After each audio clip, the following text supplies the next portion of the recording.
بسم الله الرحمن الرحيم ما كان لي من علم بالملأ الأعلى إذ يختصمون إن يوحى إلي إلا أنما أنا نذير مبين إذ قال ربك للملائكة إني خالق بشرا من طين فإذا سويته ونفخت فيه من روحي فقعوا له ساجدين فسجد الملائكة كلهم أجمعون إلا إبليس استكبر وكان من الكافرين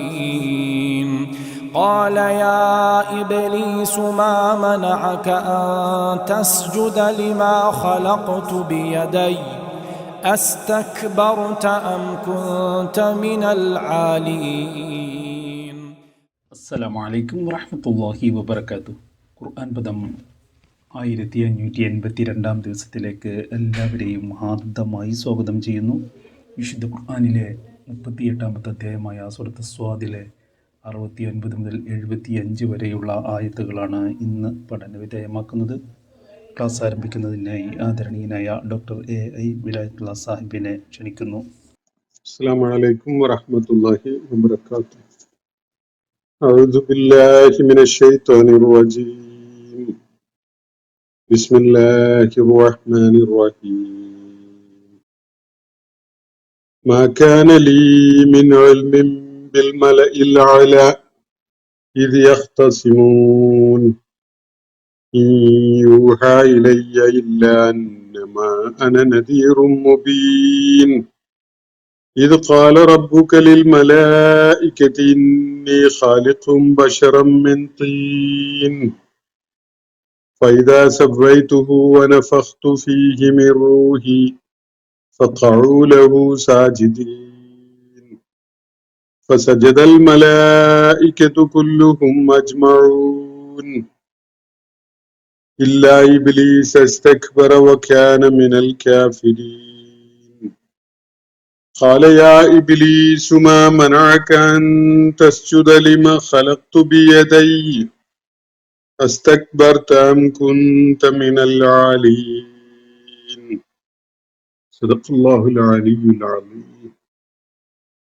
സൂറത്ത് സ്വാദിലെ 69 മുതൽ 75 വരെയുള്ള ആയത്തുകളാണ് ഞാൻ നിങ്ങളെ കേൾപ്പിച്ചിട്ടുള്ളത്. സൂറത്ത് സ്വാദിന്റെ അവസാന ഭാഗത്താണ് നമ്മൾ എത്തി നിൽക്കുന്നത്. നബി സല്ലല്ലാഹു അലൈഹി വസല്ലം മക്കയിലെ ആളുകളെ അഭിസംബോധന ചെയ്തുകൊണ്ട് അള്ളാഹുവിന്റെ ദീനിനെ മുൻനിർത്തിക്കൊണ്ട് അവരോട് നടത്തിക്കൊണ്ടിരുന്ന ആശയവിനിമയമാണ്, അവരുമായി ഉണ്ടായ ബുദ്ധിപരമായ പങ്കുവെക്കലാണ് ഈ സൂറത്തിന്റെയും ഇവിടെ പ്രതിപാദിക്കപ്പെടുന്ന വിഷയങ്ങളുടെയും ഒക്കെ ഒരു പശ്ചാത്തലം. സൂറത്തിന്റെ തുടക്കത്തില് അങ്ങനെയുള്ള ഒരു ആശയ സംവാദത്തിന്റെ പ്രതലത്തിലാണ് നമ്മൾ ഉണ്ടായിരുന്നത്. ആ ഒരു വിഷയത്തിലേക്ക് തന്നെ വീണ്ടും തിരികെ എത്തുകയാണ് ചെയ്തിരിക്കുന്നത്. അപ്പൊ ഈ സൂറത്തിന്റെ അവസാന ഭാഗത്ത് വീണ്ടും ആ തുടക്കത്തിലുള്ള വിഷയം തന്നെ അതിന്റെ കൂടുതൽ വിശദാംശങ്ങളിലേക്ക് അല്ലെങ്കിൽ അതിന്റെ വേറെ ചില ന്യായങ്ങളിലേക്കാണ് കാര്യങ്ങൾ പോയിരിക്കുന്നത്, അല്ലെങ്കിൽ കാര്യങ്ങൾ ആ ഒരു നിലക്കാണ് ഡെവലപ്പ് ചെയ്ത് വന്നിരിക്കുന്നത്. നമ്മൾ അതിന്റെ ചില തലങ്ങളൊക്കെ മനസ്സിലാക്കിയിട്ടുണ്ടായി. ഇന്നലെ നമ്മൾ പഠനവിധേയമാക്കിയ ആയത്തില് സത്യനിഷേധികളായ ആളുകൾ പാരത്രിക ലോകത്തെ അവരുടെ ആ നരക ജീവിതത്തിന്റെ സാഹചര്യത്തില് അത്ഭുതപ്പെട്ടുകൊണ്ട് ചില ചോദ്യങ്ങൾ ഉന്നയിക്കുകയുണ്ടായ കാര്യം കാണുകയുണ്ടായി. അവരെ ചുറ്റുപാടും തിരിഞ്ഞു നോക്കിയപ്പോ ഭൗതിക ലോകത്ത് അവരേറ്റവും ദുഷ്ടന്മാരെ എന്ന് വിശേഷിപ്പിച്ചുകൊണ്ടിരുന്ന ആ നിലക്ക് വിലയിരുത്തുകയും ആ നിലക്ക് വിവരിക്കുകയൊക്കെ ചെയ്തുകൊണ്ടിരുന്ന തങ്ങളുടെ പ്രതിയോഗികളായിരുന്ന ആളുകളെയൊന്നും ഈ ചുറ്റുപാടൊന്നും കാണാനില്ലല്ലോ. അതോ നമ്മുടെ ദൃഷ്ടിയിൽ അവര് പെടാതെ പോവുകയാണോ എന്ന ഒരു ആശങ്ക പ്രകടിപ്പിച്ചത് നമ്മൾ കാണുകയുണ്ടായി. ഇത് യഥാർത്ഥത്തിൽ യാഥാർത്ഥ്യമായി പുലരാനിരിക്കുന്ന ഒരു സംഭവമാണ്. അഹ്ലുന്നാറിനിടയിൽ ഇങ്ങനെയൊരു തർക്കം അല്ലെങ്കിൽ ഇങ്ങനെയൊരു ആശയവിനിമയം തീർച്ചയായിട്ടും സംഭവിക്കും എന്നാണ് അള്ളാഹുവിടെ നൽകുന്ന സൂചന. ആ വിവരണത്തിനെ തുടർന്നാണ് നമ്മൾ അള്ളാഹുവിന്റെ പ്രവാചകൻ തന്റെ ദൗത്യ നിർവഹണത്തിന്റെ അദ്ദേഹം ഉയർത്തിക്കാണിച്ച മുഖ്യമായ ജീവിത ദർശനത്തിന്റെ ആശയങ്ങൾ പങ്കുവെക്കുന്ന വിധത്തിൽ ഈ 65-ാമത്തെ ആയത്ത് മുതൽ സംസാരിക്കുന്നത് നമ്മൾ കാണുകയുണ്ടായത്. നബി സല്ലല്ലാഹു അലൈഹി വസല്ലമയോട് ആ വിധത്തിൽ സംസാരിക്കാൻ വേണ്ടി അള്ളാഹു നിർദ്ദേശിക്കുകയാണ് ആ ആയത്തിൽ. ഖുൽ ഇന്നമാന മുൻദിറുൻ വമാ മിൻ ഇലാഹിൻ ഇല്ലല്ലാഹുൽ വാഹിദുൽ ഖഹാർ എന്ന വിധത്തിലാണ് നബി സല്ലല്ലാഹു അലൈഹി വസല്ലം ആ സമൂഹത്തോട് അഭിസംബോധന ചെയ്ത് സംസാരിക്കാൻ വേണ്ടി നിർദ്ദേശിക്കപ്പെടുകയുണ്ടായത്. 2-3 ആയത്തുകൾ പിന്നിട്ട ശേഷമാണ് നമ്മൾ ഇന്ന് ഇവിടെ പഠനവിധേയമാക്കുന്ന ഈ 69-ാമത്തെ ആയത്ത് മുതലുള്ള കാര്യം വരുന്നത്. ഇവിടെ നബി സല്ലല്ലാഹു അലൈഹി വസല്ലം അവരോട് പ്രത്യേകമായി പറയുന്ന ഒരു കാര്യം, പാരത്രിക ലോകത്തെ ജീവിത രംഗങ്ങളെ ഞാൻ നിങ്ങൾക്ക് വിവരിച്ചു തന്നിരിക്കുകയാണ് പലതും. സ്വർഗത്തിലെ സാഹചര്യങ്ങളും അവസ്ഥകളും, നരകാവകാശികൾ നേരിടുന്ന സാഹചര്യങ്ങളും അവര് പരസ്പരം നടത്തുന്ന സംസാരവുമൊക്കെ ഇതിനെക്കുറിച്ചൊക്കെ ഞാൻ നിങ്ങളുമായി പങ്കുവച്ചിരിക്കുകയാണല്ലോ. ഈ കാര്യങ്ങളൊന്നും യഥാർത്ഥത്തില് ആയിരുന്നില്ല ഞാൻ. നിങ്ങളുമായിട്ട് ഈ കാര്യങ്ങളൊക്കെ പങ്കുവെക്കുന്ന, നിങ്ങളോട് അതിനെക്കുറിച്ചൊക്കെ പറയാൻ ഞാൻ മുതിരുകയുണ്ടായത് യഥാർത്ഥത്തിൽ എനിക്ക് വ്യക്തിപരമായി അങ്ങനെയുള്ള കാര്യങ്ങളെക്കുറിച്ച് അറിവുണ്ടായത് കൊണ്ടല്ല. അള്ളാഹുവിന്റെ പ്രവാചകൻ പറയുന്ന, അവരെ കേൾപ്പിക്കുന്ന ഇങ്ങനെ ഒരു കാര്യം ഇങ്ങനെയാണ്: മാകാന ലീ മിൻ ഇൽമിൻ ബിൽ മലഇൽ അഅല. ആ ഉപരിലോകത്തെ സംസാരമൊക്കെ നടത്തുന്ന ആ ആളുകളുമായിട്ട് അല്ലെങ്കിൽ അവരെ കുറിച്ചുള്ള അറിവൊന്നും എനിക്ക് സ്വന്തം നിലക്ക് ഉണ്ടാകുമായിരുന്നില്ല. മാകാന ലീ മിൻ ഇൽമിൻ, എനിക്ക് യഥാർത്ഥത്തിൽ ഈ മലഉൽ അഅലയിൽപ്പെട്ട ആ ലോകത്ത് നടക്കുന്ന സംസാരത്തെക്കുറിച്ചോ അതുമായി ബന്ധപ്പെട്ട കാര്യങ്ങളോ അതിനെക്കുറിച്ചൊന്നും നിങ്ങൾക്ക് പറഞ്ഞു തരാനുള്ള അറിവ് എനിക്കുണ്ടായിരുന്നില്ല. ഇത് യഖ്തസിമൂൻ, അവിടെ ഒരു വാഗ്വാദം അല്ലെങ്കിൽ ഒരു സംവാദം അല്ലെങ്കിൽ ഒരു തർക്കം അല്ലെങ്കിൽ ഒരു ആശയവിനിമയമൊക്കെ നടന്നുകൊണ്ടിരിക്കുന്ന ആ ഘട്ടത്തിൽ ഉപരിലോകത്ത് എന്താണ് സംഭവിക്കുന്നത്, അവിടെ ആര് തമ്മിലാണ് സംസാരം, ആ സംസാരത്തിന്റെ മർമ്മം എന്താണ് തുടങ്ങിയ കാര്യങ്ങളൊന്നും അറിവുള്ളവനായിരുന്നില്ല ഞാൻ. ഈ കാര്യങ്ങളാണ് ഞാൻ നിങ്ങളുമായി പങ്കുവച്ചിട്ടുള്ളത്. അതിന്റെ കാരണം ഈ യൂഹ ഇലയ്യ ഇല്ല അന്നമ അന നദീറും മുബീൻ. ഞാൻ നിങ്ങളിലേക്കുള്ള ഒരു താക്കീതുകാരനായി നിയോഗിക്കപ്പെട്ടതും ഇത് സംബന്ധമായി എനിക്ക് വെളിപാട് ലഭിക്കുന്നതും കൊണ്ട് മാത്രമാണ് എനിക്ക് ഈ കാര്യങ്ങളെ കുറിച്ചൊക്കെ നിങ്ങളുമായിട്ട് പറയാൻ അല്ലെങ്കിൽ അതേക്കുറിച്ച് സംസാരിക്കാൻ സാധിക്കുന്നത്. അപ്പൊ ഈ ഉപരിലോകത്ത് മലക്കുകൾക്കിടയിൽ അല്ലെങ്കിൽ ഈ നരകവാസികൾക്കിടയിൽ നടക്കുന്ന തർക്കം, സംസാരം, മലക്കുകളോട് അവര് സംവദിക്കുന്ന കാര്യങ്ങൾ തുടങ്ങിയിട്ടുള്ള സംഗതികളൊന്നും തന്നെ അറിയാൻ ഈ ദിവ്യ വെളിപ്പാട് എന്ന ഒരു മാധ്യമം ഉണ്ടായിരുന്നില്ലെങ്കിൽ എനിക്ക് ഒരിക്കലും സാധിക്കുമായിരുന്നില്ല. അതിനെക്കുറിച്ചൊന്നും അറിവുള്ള ആളായിരുന്നില്ലല്ലോ ഞാൻ. ഇതാണ് നബി സല്ലല്ലാഹു അലൈഹി വസല്ലം ഈ ആളുകളെ അഭിസംബോധന ചെയ്തുകൊണ്ട് ആ സന്ദർഭത്തിൽ പറയുന്നത്. മാക്കാനലി മിൻ ഇൽമിൻ ബിൽ മലഇൽ അഅല. ഇതാണ് നബി സല്ലല്ലാഹു അലൈഹി വസല്ലം അവരോട് പറയുന്നതിന്റെ തുടക്കവാചകം. അത്യുന്നതങ്ങളിൽ നടക്കുന്ന ആ തർക്കം, സംവാദം, സംസാരം, ഈ കാര്യങ്ങളെ കുറിച്ചൊന്നും എനിക്ക് ഒരു അറിവും ഉണ്ടായിരുന്നില്ല. ഇത് എനിക്ക് ഈ കാര്യം നിങ്ങളുമായിട്ട് പങ്കുവെക്കാൻ സാധിച്ചതിന്റെ ഒരേ ഒരു കാരണം ഇതാണ്. ഈ യൂഹ ഇലയ്യ ഇല്ല അന്നമ അന നദീറും മുബീൻ. ഞാൻ വളരെ തെളിമയോടുകൂടി വളരെ വ്യക്തതയോടുകൂടി നിങ്ങൾക്ക് താക്കീത് നൽകാൻ വേണ്ടി നിയോഗിക്കപ്പെട്ട ഒരാള് എന്ന നിലക്ക് ഇത് എനിക്ക് വെളിപാടായി നൽകപ്പെട്ടത് കൊണ്ട് മാത്രമാണ് യഥാർത്ഥത്തിൽ ഈ മലഉൽ അഅലയുമായി ബന്ധപ്പെട്ടുകൊണ്ടുള്ള കാര്യങ്ങൾ എനിക്ക് നിങ്ങളുമായി പങ്കുവെക്കാൻ സാധിക്കുന്നത്. ഒരു സാധാരണ മനുഷ്യൻ എന്ന നിലയ്ക്ക് എനിക്കിതൊന്നും സാധിക്കുമായിരുന്നില്ല. അപ്പൊ ഞാൻ നിങ്ങളെ അഭിസംബോധന ചെയ്തുകൊണ്ടിരിക്കുന്നത് അള്ളാഹുവിൽ നിന്ന് വെളിപാട് ലഭിച്ച ഒരു പ്രവാചകൻ എന്ന നിലക്കാണ്. നിങ്ങൾ നിഷേധിച്ചുകൊണ്ടിരിക്കുന്നതും ഞാൻ ഈ അവകാശപ്പെട്ടുകൊണ്ടിരിക്കുന്ന കാര്യത്തെയാണ്. നിങ്ങൾക്ക് ആലോചിച്ച് നോക്കാവുന്നതാണ്. നേരത്തെ ഈ മലഉൽ അഅലയുമായി ബന്ധപ്പെട്ടുകൊണ്ടുള്ള കാര്യങ്ങളൊന്നും ഞാൻ നിങ്ങളോട് പറയാറുണ്ടായിരുന്നില്ല. നിങ്ങൾക്കിടയിൽ ഞാൻ ദീർഘകാലം ജീവിക്കുകയുണ്ടായിട്ടുണ്ട്. ആ കാലത്തൊന്നും ഈ മലഉൽ അഅലയിലെ സംഭാഷണങ്ങളോ അവിടെ നടക്കുന്ന കാര്യങ്ങളെ കുറിച്ചോ ഒന്നും എനിക്ക് നിങ്ങളോട് പറയാൻ സാധിക്കുമായിരുന്നില്ല, അല്ലെങ്കിൽ അങ്ങനെ ഞാൻ ചെയ്യാറുണ്ടായിരുന്നില്ല. ഇത് ഇപ്പോ എനിക്ക് സാധിച്ചിട്ടുള്ളത് ഈ മലഉൽ അഅല സംബന്ധമായ കാര്യങ്ങളൊക്കെ നിങ്ങളോട് ഞാൻ പറയുന്നത് ഒരു താക്കീതുകാരൻ എന്ന നിലക്ക് എനിക്ക് അള്ളാഹുവിൽ നിന്ന് ദിവ്യ വെളിപ്പാട് ലഭിക്കുന്നത് കൊണ്ട് മാത്രമാണ് എന്നാണ് ആ സമൂഹത്തെ അഭിസംബോധന ചെയ്തുകൊണ്ട് പറയാൻ വേണ്ടി അള്ളാഹു ഇവിടെ പ്രവാചകനോട് ആവശ്യപ്പെടുന്നതും അദ്ദേഹം ആ കാര്യം അവരോട് പറയുന്നതും. മാക്കാനലി മിൻ ഇൽമിൻ ബിൽ മലഇൽ അഅല. മലഇൽ അഅല എന്ന് പറഞ്ഞ ഉപരിലോകം എന്നാണ്. ഈ ഉപരിലോകം എന്നതുകൊണ്ട് സൂചിപ്പിക്കപ്പെടുന്നത് ഈ മനുഷ്യന്റെ ഈ ഭൗമിക ലോകത്തിന് അതീതമായ മലക്കുകളുടെയും അതുപോലെ പാരത്രിക ജീവിതവുമായി ബന്ധപ്പെട്ടുകൊണ്ടുള്ള കാര്യങ്ങളും ഒക്കെ അടങ്ങുന്ന ഒരു ലോകം. അവിടെ നടക്കുന്ന പല സംഭാഷണങ്ങളും നബി സല്ലല്ലാഹു അലൈഹി വസല്ലം മക്കയിലെ ആളുകളെ ഈ ഖുർആൻ വാചകങ്ങളിലൂടെ കേൾപ്പിക്കുന്നുണ്ട്.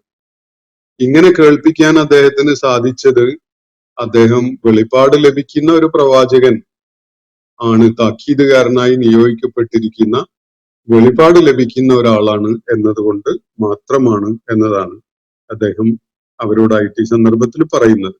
ഈ യൂഹ ഇലയ്യ ഇല്ല അന്നമ അന നദീറും മുബീൻ. എനിക്കിതൊക്കെ വെളിപാടായിട്ട് നൽകപ്പെടുന്നത് ഞാൻ നിങ്ങളിലേക്കുള്ള ഒരു വ്യക്തതയോടുകൂടി കാര്യങ്ങൾ പറഞ്ഞു തരുന്ന ഒരു താക്കീതുകാരനാണ്. ആ താക്കീതുകാരനായിട്ട് ഞാൻ നിയോഗിക്കപ്പെട്ടിരിക്കുന്നു എന്നതിനാലാണ്. ഇത് ഖാല റബ്ബുക ലിൽ മലായികതി. ഇനി അള്ളാഹു നിന്റെ നാഥൻ മലക്കുകളോടായിട്ട് പറഞ്ഞ ഒരു കാര്യം, ഒരു സന്ദർഭം, അത് ഈ ഘട്ടത്തില് സ്മരിക്കേണ്ടതാണ് എന്ന നിലക്കാണ് അള്ളാഹു നബി സല്ലല്ലാഹു അലൈഹി വസല്ലമയോട് കാര്യം പറയുന്നത്. ഇത് ഖാല റബ്ബുക ലിൽ മലായികതി. ഒന്ന് ഓർത്തു നോക്കുക, മനസ്സിലാക്കുക. നിന്റെ നാഥൻ മലക്കുകളോടായിട്ട് ഇങ്ങനെ പറഞ്ഞ ഒരു സന്ദർഭം. ഇന്നീ ഖാലിഖും ബശറം മിൻ ത്വയിൻ. ഈ പറഞ്ഞു തുടങ്ങുന്ന കാര്യങ്ങളും ഈ മലഉൽ അഅലയുമായി ബന്ധപ്പെട്ടുകൊണ്ട് സാധാരണഗതിയിൽ സ്വാഭാവികമായ രീതിയിൽ ഒരാൾക്കും പറയാൻ കഴിയാത്ത, ഒരാൾക്കും അറിയാൻ കഴിയാത്ത ഒരു കാര്യമാണ്.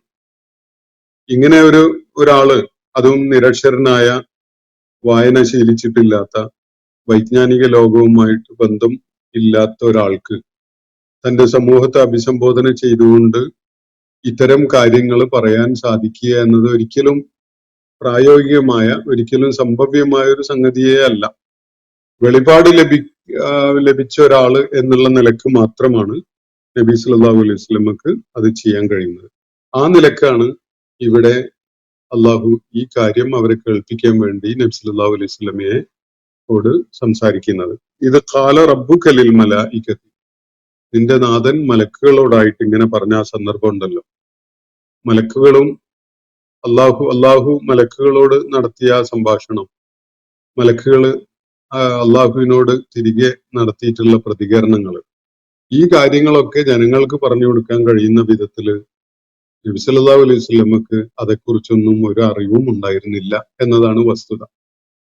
ഈ കാര്യങ്ങൾ അദ്ദേഹത്തിന് ജനങ്ങളെ കേൾപ്പിക്കുന്ന വിധത്തിൽ പറയാൻ സാധിക്കുന്നത് അദ്ദേഹം മലഉൽ അലായെ കുറിച്ച് അറിവുള്ളവനായിരുന്നത് കൊണ്ടല്ല, മറിച്ച് ദൈവിക ദൂതൻ എന്ന നിലക്ക് അദ്ദേഹത്തിന് വെളിപ്പാട് നൽകപ്പെട്ടത് കൊണ്ട് മാത്രമാണ് എന്നതാണ് ഇവിടെ സൂചിപ്പിക്കപ്പെടുന്ന കാര്യം. അള്ളാഹു മലക്കുകളോട് നടത്തിയ സംഭാഷണത്തെയാണ് അള്ളാഹുവിടെ അനുസ്മരിക്കുന്നത്. ഇന്നി ഖാലിഖുൻ ബശറം മിൻ തുയിൻ, നിശ്ചയമായിട്ടും ഞാൻ മനുഷ്യനെ കളിമണ്ണിൽ നിന്ന് സൃഷ്ടിക്കാൻ പോവുകയാണ്. ഇന്നി ഖാലിഖുൻ ബശറൻ, ബഷർ എന്നുള്ളത് മനുഷ്യനെ ഒരു വംശം എന്ന നിലക്ക് സൂചിപ്പിക്കുന്ന ഒരു പദമാണ്.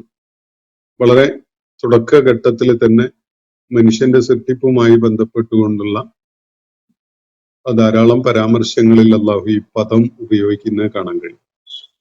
ബഷർ എന്ന് പറഞ്ഞാൽ യഥാർത്ഥത്തില് തൊലി എന്നാണ് ആ പദത്തിന്റെ ഒരു റൂട്ട് മീനിങ്. ചർമ്മം എന്നുള്ള അർത്ഥമാണ് അതിനുള്ളത്. അപ്പോ മനുഷ്യന്റെ സൃഷ്ടിപ്പ് ഇതര ജീവജാലങ്ങളിൽ നിന്നൊക്കെ തീർത്തും വ്യത്യസ്തമായ വിധത്തിലാണ്.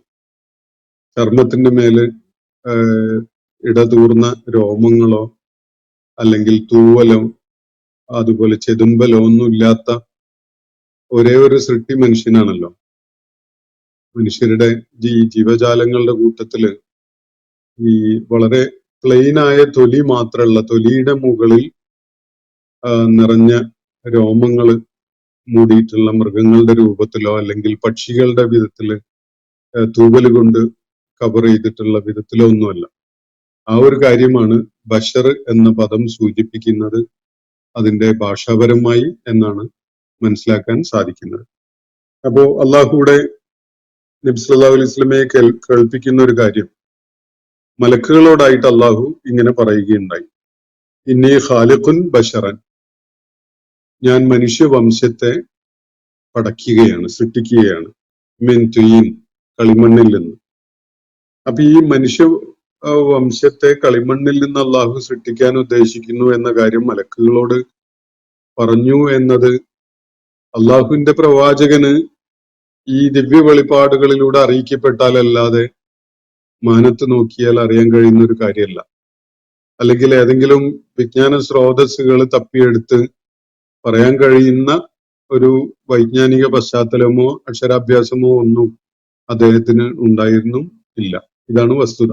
അപ്പൊ ഈ കാര്യങ്ങളൊക്കെ ഞാൻ നിങ്ങളെ കേൾപ്പിക്കുന്നത് ഞാൻ താക്കീതുകാരനായി നിയോഗിക്കപ്പെട്ടത് കൊണ്ടും എനിക്ക് ദിവ്യ വെളിപ്പാടുകൾ നൽകപ്പെടുന്നത് കൊണ്ടുമാണ് എന്നാണ് മുകളിൽ പറഞ്ഞു വെച്ചിട്ടുള്ള കാര്യം. ഇന്നി ഖാലിഖുൻ ബശറൻ മിൻ തുയിൻ, നിശ്ചയമായിട്ടും മനുഷ്യവർഗത്തെ ഞാൻ കളിമണ്ണിൽ നിന്നായി സൃഷ്ടിക്കാൻ പോവുകയാണ്. ഫൈദാ സവ്വൈതുഹു വനഫഖ്തു ഫീഹി മിർ റൂഹി, ഞാൻ അവന്റെ സൃഷ്ടിപ്പ് പൂർത്തിയാക്കി അതിന് തികവ് നൽകി, അതിന്റെ ആകാര സൗഷ്ഠവമൊക്കെ നൽകി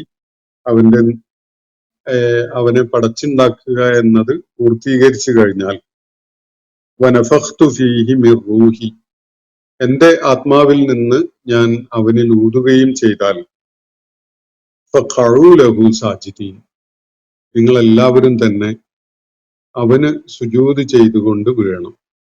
അവനുള്ള സാഷ്ടാംഗത്തില്, അവനുള്ള പ്രണാമത്തില് നിങ്ങൾ വീഴണം എന്നതാണ് അള്ളാഹു മലക്കുകളോടായി നിർദ്ദേശിക്കുകയുണ്ടായത്. അള്ളാഹു ഈ കാര്യം മലക്കുകളോട് നിർദ്ദേശിച്ച സംഗതി നബി സല്ലല്ലാഹു അലൈഹി വസല്ലമക്ക് മാനത്ത് നോക്കിയിട്ട് പറയാൻ കഴിയുന്ന ഒരു കാര്യമല്ല. ഇങ്ങനെ ഒരു സംഭവം പിന്നിട്ട കാലത്ത് ചരിത്രത്തിന്റെ മനുഷ്യോൽപത്തിയുടെ തുടക്കത്തിൽ അങ്ങനെ ഒരു സംഗതി ഉണ്ടായി എന്ന ഒരു കാര്യം നബി സല്ലല്ലാഹു അലൈഹി വസല്ലം അള്ളാഹുവിൽ നിന്നുള്ള ദിവ്യ വെളിപ്പാട് മുഖേനയാണ് മനസ്സിലാക്കുന്നത്. ആ കാര്യമാണ് ഇവിടെ സൂചിപ്പിക്കപ്പെടുന്നത്. ഇത് ഓർക്കേണ്ട ഒരു സംഭവമാണ്. ഇവിടെ ഒരു തഹാസുമ് നടക്കുന്നുണ്ട്. നേരത്തെ നമ്മൾ അഹ്ലുൻ നാറില് പെട്ട ആളുകൾ തമ്മിൽ നടന്ന ഒരു തഹാസുമിനെ കുറിച്ച് ഈ 62 മുതൽ 64 വരെയുള്ള ആയത്തുകളിൽ നമ്മൾ കാണുകയുണ്ടായി. അത് യാഥാർത്ഥ്യമായി പുലരുന്ന ഒരു സംഭവം തന്നെയാണ് എന്ന് പറഞ്ഞുകൊണ്ട് അള്ളാഹു ആ അഹ്ലുന്നാറിന്റെ അസ്ഹാബുന്നാറിന്റെ ഇടയിൽ നടക്കുന്ന ഒരു സംഭാഷണത്തെ പരാമർശിച്ച് നമ്മൾ കണ്ടു. യഥാർത്ഥത്തിൽ അങ്ങനെ ഒരു കാര്യം വരാനിരിക്കുന്ന നാളില് നരക ലോകത്ത് സംഭവിക്കും എന്നത് നബി സല്ലല്ലാഹു അലൈഹി വസല്ലമക്ക് സ്വന്തം നിലക്ക് പറയാൻ കഴിയുന്ന ഒരു കാര്യമല്ല. അള്ളാഹു വെളിപാട് മുഖേന അറിയിച്ചു കൊടുത്താലല്ലാതെ അക്കാര്യം ജനങ്ങളോട് പറയാൻ അദ്ദേഹത്തിന് സാധിക്കുകയില്ല. അതേപോലെ തന്നെ പിന്നിട്ട കാലത്ത് മനുഷ്യോൽപത്തിയുടെ ഏറ്റവും തുടക്കകാലത്ത് അള്ളാഹു മലക്കുകളോടായിട്ട് ഇങ്ങനെ ഒരു സംഭാഷണം നടത്തിയൊരു കാര്യവും, അതും മലക്കുകൾ ഈ മലഉൽ അഅലയിൽ നടന്നിട്ടുള്ള ഒരു തഹാസുമാണ്. അവിടെ നടന്നിട്ടുള്ള ഒരു ആശയവിനിമയമോ അല്ലെങ്കിൽ ഒരു കാര്യത്തെക്കുറിച്ച് പരസ്പരം അങ്ങോട്ടും ഇങ്ങോട്ടും സംസാരിക്കുന്ന ഒരു സംഭാഷണ രംഗമാണ്. ഈ ഒരു സംഗതി അള്ളാഹുവിന്റെ പ്രവാചകന് സ്വന്തം നിലക്ക് പറയാൻ കഴിയുന്ന ഒരു കാര്യമല്ല. അതും അള്ളാഹു വെളിപാടിലൂടെ അദ്ദേഹത്തെ അറിയിക്കുകയുണ്ടായ ഒരു സംഗതിയാണ്. അവിടെ അള്ളാഹു മലക്കുകളോടായിട്ട് പറഞ്ഞൊരു കാര്യം, കളിമണ്ണിൽ നിന്ന് മനുഷ്യവംശത്തെ അല്ലെങ്കിൽ മനുഷ്യനെ ഞാൻ സൃഷ്ടിക്കാൻ പോവുകയാണ്. അവന്റെ സൃഷ്ടിപ്പ് ഞാൻ പൂർത്തീകരിച്ചു കഴിഞ്ഞാൽ അവനില് എന്റെ ആത്മചൈതന്യം പകർന്നു നൽകപ്പെടുകയും ചെയ്തു കഴിഞ്ഞാൽ നിങ്ങളെല്ലാവരും തന്നെ ആ പുതുതായി സൃഷ്ടിക്കപ്പെട്ട ആ സൃഷ്ടിക്ക് സുജൂദ് ചെയ്യണം. അവന്റെ മുന്നിൽ നിങ്ങൾ പ്രണാമം അർപ്പിക്കുന്നവരായിട്ട് വീഴണം എന്നതാണ് അള്ളാഹു മലക്കുകളോടായിട്ട് നിർദ്ദേശിക്കുകയുണ്ടായത്. അപ്പൊ ഇങ്ങനെ ഒരു സംഗതി ഉണ്ടായി. പിന്നിട്ട കാലത്ത് എപ്പോഴോ ഒരിക്കൽ ഇങ്ങനെ മനുഷ്യോൽപത്തിയുടെ ഏറ്റവും ഉത്ഭവകാലത്ത്, തുടക്കകാലത്ത് ഇങ്ങനെ ഒരു സംഭാഷണം മലഉൽ അഅലയിൽ നടന്നു എന്ന കാര്യവും അറിയാൻ ഈ ദിവ്യ വെളിപ്പാടിലൂടെ അല്ലാതെ നബി സല്ലല്ലാഹു അലൈഹി വസല്ലമക്ക് വേറെ മാർഗമില്ല. അങ്ങനെ ആ സംഭവത്തിന്റെ വിശദാംശങ്ങൾ അള്ളാഹു നൽകുകയാണ് ഇവിടെ. ഫസജദൽ മലായികതു കുല്ലുഹും. ആ സന്ദർഭത്തില് അള്ളാഹു ബഷറിന്റെ സൃഷ്ടിപ്പ് പൂർത്തീകരിക്കുകയും തന്റെ ദിവ്യ ചൈതന്യം അതിന് പകർന്നു നൽകുകയും ചെയ്ത ആ സന്ദർഭത്തിൽ മലക്കുകളൊക്കെയും തന്നെ ആ ബഷറിന് സുജൂദ് ചെയ്തുകൊണ്ട് വീഴുകയുണ്ടായി. ഫസജദൽ മലായികതു കുല്ലുഹും അജ്മഊൻ. മലാക്കുമാരൊക്കെയും തന്നെ അള്ളാഹുവിന്റെ നിർദ്ദേശം അംഗീകരിച്ചുകൊണ്ട് അവന് വിധേയപ്പെട്ടുകൊണ്ട് ആദ്യത്തെ മനുഷ്യന് ആദമിന് സുജൂദ് അർപ്പിക്കുകയാണ്. ഇല്ല ഇബ്ലീസ്. ഇബ്ലീസ് മാത്രമാണ് അതിൽ നിന്ന് മാറി നിന്നത്, ഇബ്ലീസ് ഒഴികെ. ഇസ്തക്ബറ. അയാൾ കിബർ കാണിച്ചുകൊണ്ട് മാറി നിന്നു, അഹങ്കാരം കാണിച്ചുകൊണ്ട് ഞാനാണ് കേമൻ, ഞാനാണ് ഉയർന്നവൻ എന്ന ഒരു ഭാവം കാണിച്ചുകൊണ്ട്, ഞാനാണ് കബീർ എന്ന ഒരു ഭാവം കാണിച്ചുകൊണ്ട് അയാൾ അതിൽ നിന്ന് മാറി നിന്നു. ഇല്ല ഇബ്ലീസ ഇസ്തക്ബറ വകാന മിനൽ കാഫിരീൻ. അവൻ നിഷേധികളിൽ പെട്ടവനായിരുന്നു, അല്ലെങ്കിൽ നന്ദി കെട്ടവരിൽ പെട്ടവനായിരുന്നു എന്ന് നമുക്ക് മനസ്സിലാക്കാം. നിഷേധി എന്നതിനേക്കാളേറെ ഇവിടെ കാഫിർ എന്ന വാക്കിന് കൃതജ്ഞത കാണിക്കാത്തവൻ അല്ലെങ്കിൽ കൃതജ്ഞത കാണിക്കുന്നവൻ എന്നൊരർത്ഥമാണ് കൂടുതൽ ചേർച്ചയുള്ളതായിട്ട് നമുക്ക് മനസ്സിലാക്കാൻ സാധിക്കുക. അനുസരണക്കേട് കാണിച്ചവൻ, ധിക്കാരം കാണിച്ചവൻ എന്ന അർത്ഥത്തിലൊക്കെയും അതിനെ ഉൾക്കൊള്ളാവുന്നതാണ്. അപ്പോ അള്ളാഹുവിന്റെ നിർദ്ദേശം മലക്കുകളോടായിരുന്നു. ആ മലക്കുകളോടായി നൽകപ്പെട്ട നിർദ്ദേശം ഇബ്ലീസിനും ബാധകമായിരുന്നു എന്നതാണ് ഈ ആയത്തുകളിലെ സൂചനകളിൽ നിന്ന് നമുക്ക് മനസ്സിലാക്കാൻ സാധിക്കുന്നത്. നേരത്തെ പിന്നിട്ട പല സൂറത്തുകളിലും ഈ വിഷയം കൈകാര്യം ചെയ്യപ്പെടുന്നത് നമ്മൾ കാണുകയുണ്ടായി. അവിടെയൊക്കെയും തന്നെ നൽകപ്പെട്ട ഒരു സൂചന അള്ളാഹു മലക്കുകളോടായിട്ടാണ് ഈ നിർദ്ദേശം നൽകുകയുണ്ടായത്. പക്ഷെ ആ നിർദ്ദേശം മലക്കുകൾക്ക് മാത്രമായിരുന്നില്ല, ജിന്നുവർഗത്തിൽപ്പെട്ട ഇബ്ലീസിനും ആ നിർദ്ദേശം ബാധകമായിരുന്നു. അത് അനുസരിക്കാൻ ഇബ്ലീസ് കൂട്ടാക്കിയില്ല എന്ന സൂചനയാണ് നൽകപ്പെടുന്നത്. ഇല്ല ഇബ്ലീസ ഇസ്തക്ബറ വകാന മിനൽ കാഫിരീൻ. ഇബ്ലീസ് അഹങ്കാരിയായിട്ട് മാറി നിന്നു, അതില് അള്ളാഹുവിന്റെ നിർദ്ദേശം പാലിക്കാൻ കൂട്ടാക്കിയില്ല, അവൻ നന്ദി കെട്ടവരിൽ പെട്ടവനായിരുന്നു എന്നാണ് അള്ളാഹു പറയുന്നത്. അപ്പൊ അള്ളാഹു അതിനെ തുടർന്ന് ഇബ്ലീസിനോട് കാര്യം അത് സംബന്ധമായിട്ട് ചോദിക്കുകയാണ്. ഖാലയ ഇബ്ലീസു.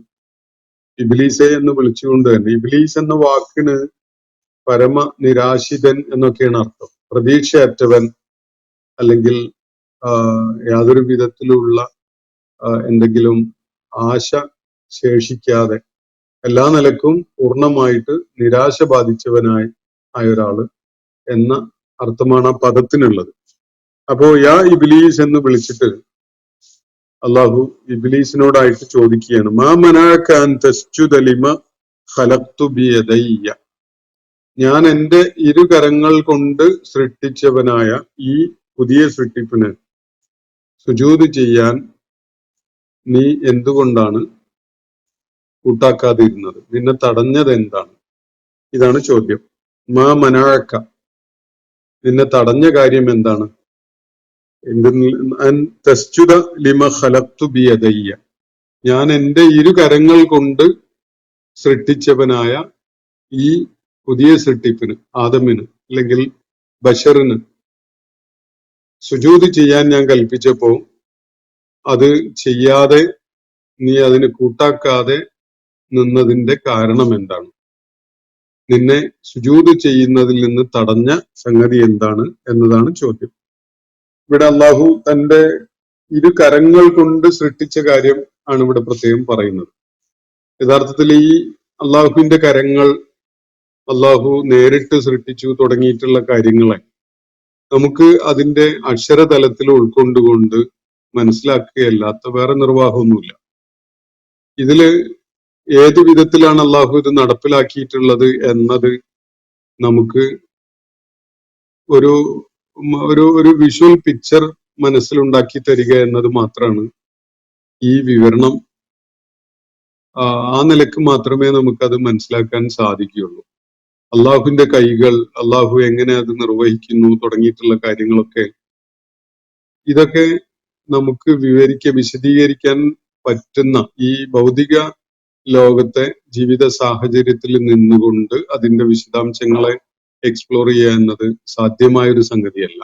അത് തശാബുഹ് അടങ്ങിയിട്ടുള്ള വിഷയങ്ങളാണ്. അള്ളാഹു വെളിപ്പെടുത്തുന്ന വല്ല സന്ദർഭവും ഉണ്ടായി വരികയാണെങ്കിൽ മനസ്സിലാക്കാം എന്നതല്ലാതെ ഈ പദങ്ങൾ നൽകുന്ന സൂചന വെച്ചുകൊണ്ട് നമുക്കത് മനസ്സിലാക്കാം എന്നൊരു സാധ്യത മാത്രമേ അതിനുള്ളൂ. അത് അള്ളാഹു വിശുദ്ധ ഖുർആനിൽ പല കാര്യങ്ങളുടെയും വിവരണത്തിന് സ്വീകരിച്ചിരിക്കുന്ന ഒരു രീതിയും ശൈലിയും ഒക്കെയാണ്. കാരണം നമുക്ക് കാര്യങ്ങൾ മനസ്സിലാക്കാൻ കഴിയുന്ന ചില അസോസിയേഷൻസ് വെച്ചുകൊണ്ട് മാത്രമേ നമുക്ക് പറഞ്ഞു തരാൻ കഴിയാത്ത, ഈ ഭൗതിക ലോകത്ത് നമുക്ക് മനസ്സിലാക്കാൻ കഴിയാത്ത അബ്സ്ട്രാക്റ്റ് ആയ ചില കാര്യങ്ങളെ നമുക്ക് പറഞ്ഞു തരാൻ സാധിക്കുകയുള്ളൂ. അതിനുവേണ്ടി സ്വീകരിച്ച ഒരു ശൈലിയായിട്ട് മാത്രമേ അതിന് കാണാൻ കഴിയുള്ളൂ. അള്ളാഹുവിന് കൈകളുണ്ടോ? അള്ളാഹു കൈകൾ കൊണ്ടാണോ സൃഷ്ടിക്കുന്നത്? അള്ളാഹു ഒരു മൺപാത്രങ്ങളൊക്കെ ഉണ്ടാക്കുന്ന പോലെയുള്ള ഒരു കൊശവന, അത്തരം ആളുകൾ, കൊശവൻ പണിയൊക്കെ ചെയ്യുന്ന ആളുകളെ പോലെ അള്ളാഹു കളിമണ്ണ് കൊണ്ട് രൂപം ഉണ്ടാക്കി കൈകൾ കൊണ്ടുണ്ടാക്കി അത് ചെയ്യുകയായിരുന്നു? ഇങ്ങനെയുള്ള ചോദ്യങ്ങൾക്കൊന്നും ഒരു പ്രസക്തിയില്ല. കാരണം അത് ഈ ചോദ്യങ്ങള് യഥാർത്ഥത്തിൽ ഉദിക്കുന്നത് ഇതിന്റെ ലിറ്ററൽ സെൻസിൽ നമ്മൾ അതിനെ കൂടുതൽ എക്സ്പ്ലോർ ചെയ്യാൻ വേണ്ടി മുതിരുമ്പോഴാണ്. വിശുദ്ധ ഖുർആനിൽ പാരത്രിക ലോകവുമായി ബന്ധപ്പെട്ടുകൊണ്ടുള്ള, അതുപോലെ അഭൗതികമായ ലോകവുമായി ബന്ധപ്പെട്ടുകൊണ്ടുള്ള ഒരുപാട് കാര്യങ്ങൾ പരിമിതമായ മനുഷ്യന്റെ ഗ്രാഹ്യത്തിന് വേണ്ടി വിവരിച്ച് തന്നിട്ടുണ്ട്. അത് കൂടുതൽ നമുക്ക് എക്സ്പ്ലോർ ചെയ്ത് മനസ്സിലാക്കുക എന്നുള്ളത് ഈ ഭൗതിക ലോകത്ത് സാധിക്കുന്ന ഒരു കാര്യമല്ല. അതിന് പറ്റിയ സാഹചര്യങ്ങൾ, അതിന് പറ്റിയ കണ്ടീഷൻസ് രൂപപ്പെടുമ്പോൾ മാത്രമേ ഈ കാര്യങ്ങളെ നമുക്ക് അതിന്റെ വിശദാംശങ്ങളോടുകൂടി മനസ്സിലാക്കാൻ സാധിക്കുകയുള്ളൂ. അപ്പൊ ഇത് അള്ളാഹു സ്വന്തം കൈകൾ കൊണ്ട് സൃഷ്ടിച്ചു എന്ന് പറയുന്നതൊക്കെ നമുക്കൊരു വിഷ്വൽ പിക്ചർ വരച്ചു തരുന്ന ഒരു കാര്യമായിട്ടാണ് ഞാൻ മനസ്സിലാക്കുന്നത്. അപ്പോ ഞാൻ എൻ്റെ സ്വന്തം കൈകൾ കൊണ്ട് സൃഷ്ടിച്ച ഈ പുതിയ സൃഷ്ടിപ്പിന് സുജൂദ് ചെയ്യാൻ വേണ്ടി കൽപ്പിക്കപ്പെട്ടപ്പോ അതിന് കൂട്ടാക്കാതിരിക്കുന്ന വിധത്തില് നിന്നെ തടഞ്ഞ കാര്യം എന്താണ് എന്നാണ് ഇബ്ലീസിനോടായിട്ട് അള്ളാഹുവിടെ ചോദിക്കുന്നത്. ഇസ്തക്ബർത, നീ അഹന്ത കാണിക്കുന്നവനായി, ഹിബർ കാണിക്കുന്നവനായി, അതോ അം കുന്ത മിനൽ ആലീൻ, അതല്ല നീ തന്നെയാണോ ഉന്നതന്മാരിൽപ്പെട്ടവൻ എന്നതാണ് അള്ളാഹു ഇബ്ലീസിനോടായിട്ട് ചോദിക്കുന്നത്. പരോക്ഷമായിട്ട് ഇബ്ലീസിന്റെ ആ അവകാശവാദം മനുഷ്യനേക്കാൾ അല്ലെങ്കിൽ മലക്കുകളെക്കാളൊക്കെ ഉന്നതനായത് താനാണ് എന്ന ആ അവകാശവാദത്തിനെ പരോക്ഷമായിട്ട് അള്ളാഹു പരിഹസിക്കുന്ന ഒരു ശൈലിയിലാണ് ഈ ആയത്തിന്റെ അവസാന ഭാഗത്തിൽ അള്ളാഹു ഈ കാര്യം ഉന്നയിക്കുന്നത്. അം കുൻത മിനൽ ആലീൻ.